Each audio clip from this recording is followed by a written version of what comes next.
राधे राधे। राधे राधे। और श्री जी की कृपा से हम यहाँ के सेवायत हैं। तो देखिए आज भांडीवन जैसे पवित्र स्थल पर खड़े हैं। तो जिस स्थान पर हम खड़े हैं ये है भांडीवन, और जिस वृक्ष के नीचे हम खड़े हैं ये है भांडीर वट। यानी कि ये वो वट वृक्ष है जो ब्रह्मा जी ने भगवान और राधा रानी की शादी के लिए साक्षी किया था।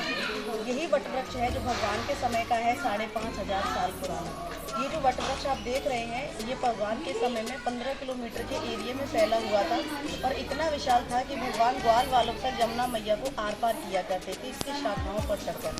तो ये जो वट वृक्ष है इसी वट वृक्ष में हमको प्रमाण मिलता है। जैसे हम लोग अपनी शादियों में 4 खंभे का मंडप बनाते हैं, वैसे ही नेचुरली 4 खंभे का मंडप भी बना हुआ है, और हस्तमिलन और गठबंधन की लीला को भी दर्शाया गया है इसी वट वृक्ष के अंदर। तो इस वट वृक्ष का जो वर्णन है वो हम पढ़ते हैं गर्ग संहिता, ब्रह्म वैवर्त पुराण और भागवत जी में। भागवत जी में यहाँ का वर्णन तो है लेकिन वो बिना राधा नाम के है। वो इसलिए है क्योंकि जो सुखदेव जी थे वो राधा रानी को अपना गुरु मानते थे। यदि वो उनका नाम अपने मुख से लेते तो 7 साल के लिए लीन हो जाते। इसीलिए भागवत जी में राधा नाम न होकर राधा रानी के जो अनेक नाम है, श्री जी, राधिका, आराधिका, इन सभी नामों को भागवत जी में वर्णित किया गया है।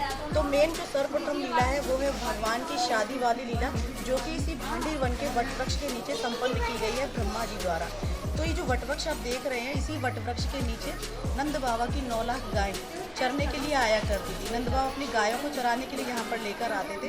तो जब आते थे तो कन्हैया उनसे जिद करते हैं कि बाबा मैं भी आपके साथ चलूँगा, मुझे भी गाय चराने के लिए आपके साथ चलना है। तो नंद बाबा कहते हैं कि अभी आप छोटे हैं, थोड़े बड़े हो जाइए तब हमारे साथ चलना। तो कन्हैया तो शुरू से ही जिद्दी स्वभाव के रहते हैं, तो वो नंद बाबा के साथ जिद करते हैं और यहाँ पर चले आते हैं। जैसे ही वो भांडीवन में आते हैं तो अपनी योग माया से यहाँ का मौसम काफ़ी ख़राब कर देते हैं। एकदम आंधी तूफान, बहुत भयानक रात हो जाती है। तो जैसे ही नंद बाबा कन्हैया को लेकर इस वट वृक्ष की आड़ यहाँ पर बैठे हैं ना, जब गुफा है यहाँ पर बैठे हैं वट वृक्ष की आड़ लेकर, तो वहाँ पर कन्हैया की बाल रूपी छवि के आज भी आपको दर्शन मिलते हैं, और जो राधे श्याम का उच्चारण है वो भी आपको वहाँ पर देखने को मिलता है। तो नंद बाबा कन्हैया को लेकर बैठ जाते हैं और चिल्लाते हैं, घबराते हैं कि कोई मेरे लल्ला की रक्षा करो, मैं तो इसे आज पहली बार यहाँ पर लेकर आया हूँ और आते ही इतना मौसम ख़राब हो गया, कोई तो इसको बचाओ। तभी यहाँ पर मौसम को साफ करती हुई श्री जी प्रकट होती है और कहती हैं कि बाबा अपने लल्ला को मुझे दे दो, मैं इसकी रक्षा करूँगी। तो बाबा कहते हैं कि मैं आपको कैसे दे दूँ, मैं तो आपको जानता नहीं आप कौन है, कहाँ से आई हैं। तो श्री जी कहती हैं कि बाबा मैं वन देवी हूँ और मैं यहीं पर भ्रमण करती रहती हूँ, मैं यहीं रहती हूँ। तो नंद बाबा श्री जी से कहते हैं कि आप जो भी हैं कृपया करके अपने दिव्य रूप के दर्शन कराइए, तभी तो मैं आपको अपने लल्ला को दे सकता हूँ।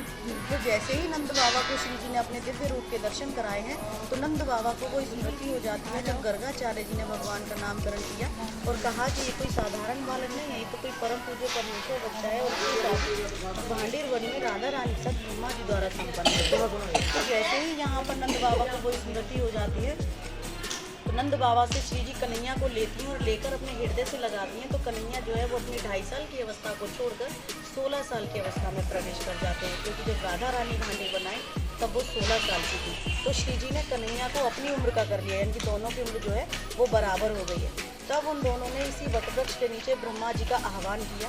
ब्रह्मा जी उस समय पुष्कर जी में तपस्या कर रहे थे, क्योंकि ब्रह्मा जी को दोष लगा था, वो अपनी पुत्री पर मोहित हो गए थे जो उनके मुख से पैदा हुई थी। तो सभी ब्रजवासियों ने उन्हें गृह से निकाल दिया और कहा था कि आप जब तक आप किसी पुण्य कन्या का कन्यादान नहीं करोगे तब तक आपको आपके पाप से मुक्ति नहीं मिलेगी। तो ब्रह्मा जी ने 68,000 साल युगल जोड़ी सरकार के लिए पुष्कर जी में तपस्या की है। तो आज भी आपको ब्रह्मा जी का मेन मंदिर जो है पुष्कर जी में ही देखने को मिलता है। तो जब यहाँ पर ब्रह्मा जी आए हैं तो उन्होंने इस वटवृक्ष और अग्नि को साक्षी किया था श्री जी और भगवान की शादी के लिए। तो ब्रह्मा जी ने जब यहाँ पर ठाकुर जी की शादी कराई तो 2 रूप धारण किए। पहला रूप जो मंत्र उच्चारण के साथ शादी संपन्न कराई तो पंडित का रूप धारण किया, और दूसरा जब श्री जी का कन्यादान किया है तो एक पिता का कार्य पूरा किया और अपने पाप से भी मुक्ति पाई है। तो जब यहाँ पर पूरा परिणय संस्कार ब्रह्मा जी ने संपन्न कराया है, उसके बाद जो यहाँ का महत्व बताया हमारे कन्हैया और श्री जी ने कि जो भक्त भांडीर बनाएगा और यहाँ की मधुपुरी प्रसाद पाएगा और एक रात्रि निवास करेगा उसको मेरे गौलोक धाम से वैकुंठ धाम की प्राप्ति होगी। और जो भक्त यहाँ का भ्रमण मात्र करके निकल जाएगा उसको दोबारा से मात्र गर्भ धारण नहीं करना पड़ेगा।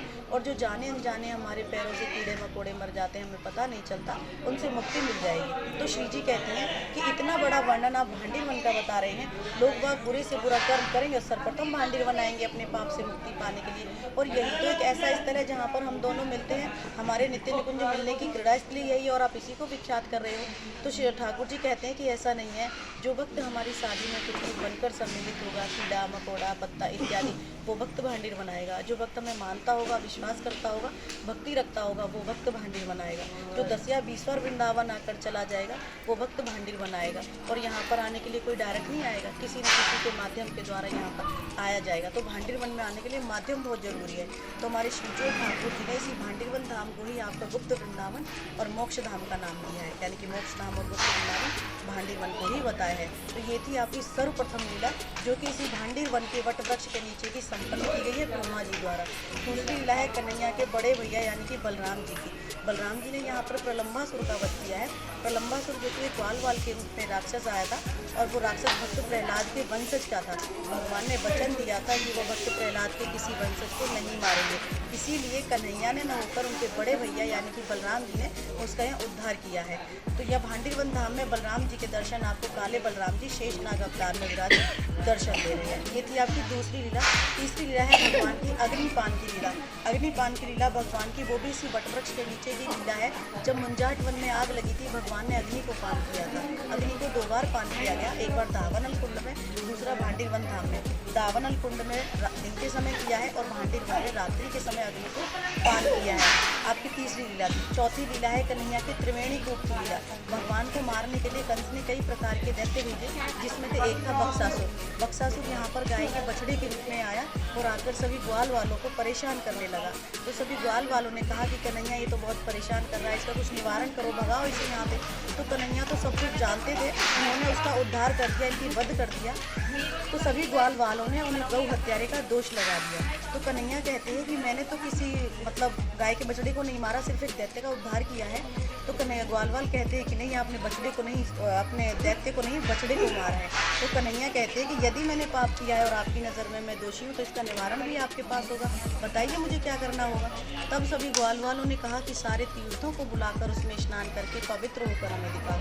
तब कन्हैया ने त्रिवेणी कूप अपनी बांसुरी से खोदा है और इसमें एक एक करके नाम सहित सारे तीर्थों को यहाँ पर बुलाया। और जब सारे तीर्थों का यहाँ आगमन हुआ, उसके साथ में क्षीर सागर का भी आगमन कराया है, जिसकी वजह से जब भी सोमवार की अमावस होती है, इस कुएं का जो जल है वो दूधिया हो जाता है, सफ़ेद रंग का।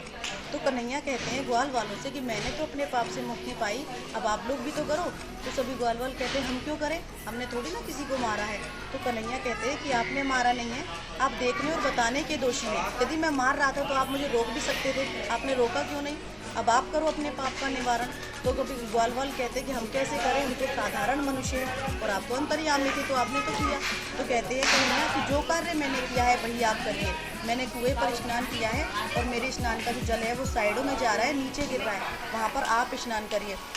तो आपने कुएं के दर्शन किए होंगे तो देखा होगा साइड में कुंडियाँ बनी हुई है, वहाँ पर ग्वाल वालों ने स्नान किया है। तो जब से लेकर आज तक प्रथा चली आ रही है, जिन माता बहनों के बच्चे नहीं होते हैं, गर्भ खंडित हो जाते हैं या होकर मर जाते हैं, या बेटी है बेटे नहीं है, वो माता बहनें सोमवती अमावस वाले दिन कुएं की कुंडियों का स्नान करती हैं और सबके दर्शन सामने नहीं, जिसमें दूध हो जाता है अमावस के दिन, अमावस नहीं सोमवती तो ये थी आपकी चौथी लीला। पांचवी लीला है, आपने देखा होगा कुएं के सामने गोबर के स्वस्तिक लगे हुए हैं, वहाँ पर आपको पान के पत्ते का आकार का पत्थर दिखाई देगा। वो पत्थर नहीं है, कन्हैया का सेहरा है। जैसे हमारे हिंदू रिवाज में एक रीति है कि हम लोग दूल्हे का जब शादी होती है तो सेहरा सिरा दिया जाता है, वैसे यशोदा मैया ने कन्हैया का सेहरा वहाँ पर सिराया हुआ है। तो आपके हृदय में जो भी ठाकुर जी के प्रति योगी दर्शन होंगे, वही दर्शन आज भी आपको देखने को मिलते हैं। तो ये थी आपकी पांचवी लीला। छठी लीला है मधुकरी प्रसाद की। ये जो मधुकरी प्रसाद आपने पाया, ये प्रसाद यहाँ पर टुकड़े के रूप में प्रसादी दी जाती है। वो इसलिए दी जाती है क्योंकि भगवान ने ब्रजवासियों से टुकड़ा प्रसादी मांगकर खाई थी, तो मांगने को ही मधुकरी का नाम दिया था और इस प्रसाद को मांगकर खाया जाता है, यानी कि यहाँ पर मधुकरी प्रसाद मांगकर पाया जाता है। सातवीं लीला है, इसी वटवृक्ष के नीचे दुर्वासा ऋषि तपस्या करते थे और दूध घास का पान करते थे। तो ब्रज गोपियाँ जो भी अपने घर पर भोजन प्रसादी तैयार करती थी, वो उनको यहाँ पर खिलाने आती थी। तो दुर्वासा ऋषि जी ने ब्रज गोपियों के हाथों से पूर्ण प्रसादी पाई है, इसीलिए यहाँ पर पूरी प्रसादी का भी इंतजाम होता है, जिसे हम कहते हैं वन भोजन।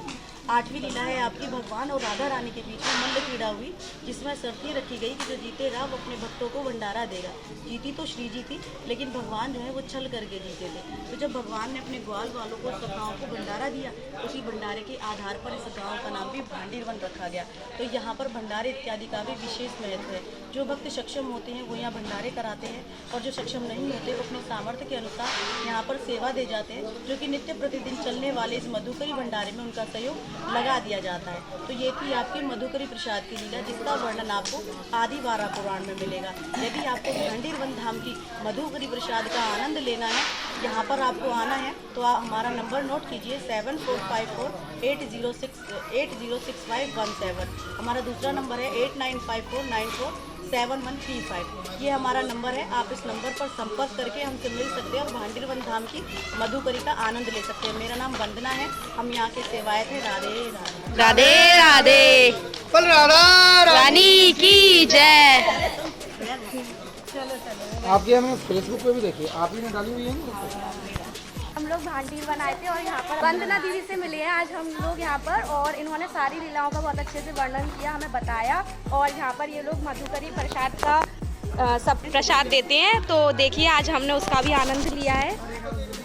और शानू दीदी, ये हमारी शानू दीदी हैं, और ये सभी लोग यहाँ पर राधे राधे राधे राधे। और देखिए श्री राधे, ये सभी लोग हमें मधुकरी प्रसाद इनने खिलाया बड़े प्यार से, और हमें बहुत मज़ा आया। चलिए फिर से मिलेंगे इनसे जरूर आके। राधे राधे।